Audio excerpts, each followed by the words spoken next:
Hey everybody. So for this week's discussion board, I chose Dr. J. Frank Norris as my person to discuss.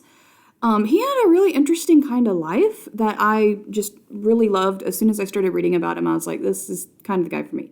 So J. Frank Norris was a fundamental Baptist minister, and he was around during the Great Depression era of the United States. And he was really, really against the Catholic branch of Christianity, as well as, in his words, that hell-born, Bible-destroying, deity of Christ denying German rationalism known as evolution. So he's very much a fundamentalist. But this actually, so that did play quite a big part in his sermons, his ministering, his revivals, all of that. But around 1926, he actually went so far as, or he didn't purposely do this to the best of our knowledge, but he killed a man in his church, which, kind of created a little bit of a splash. What happened was he believed that he was being targeted, and he was acquitted on self-defense, but he had recently been accusing the local mayor in the town that he lived in of mismanagement of funds. And a close friend of that mayor then supposedly came into his office claiming that he was going to kill him and that, he was not going to let this rest. And in self-defense, Dr. Norris shot and killed him.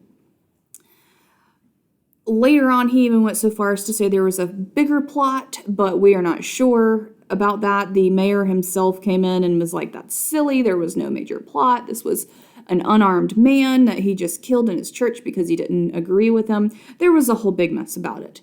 But he was very much a kind of hellfire preacher. And, he very frequently cited earthquakes as, a big sign of the end times coming, so to speak. And that was really interesting.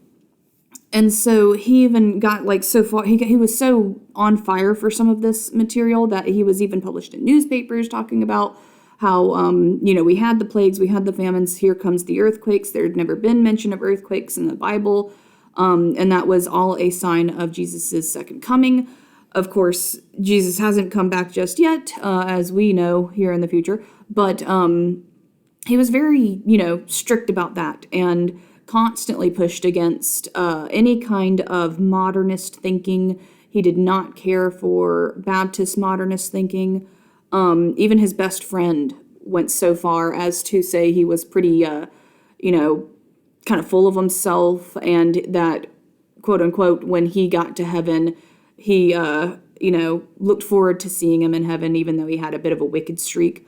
So all this kind of came together, and it was a very fascinating sort of instance. But nonetheless, he was very, very influential in the church systems up until his death at a later age at a youth revival, of all things. He had a heart attack, and so that's not fun. But really interesting fella. I encourage you to read past him even more than our reading this week had him in, because he was just really interesting in that I was not expecting to, get into the pastor just killing someone in his church. And I hope you guys all have a great day. I look forward to seeing your stuff, and I hope you're all doing good on your papers and everything. And if you need any, support, have my mom's new puppy. Bye!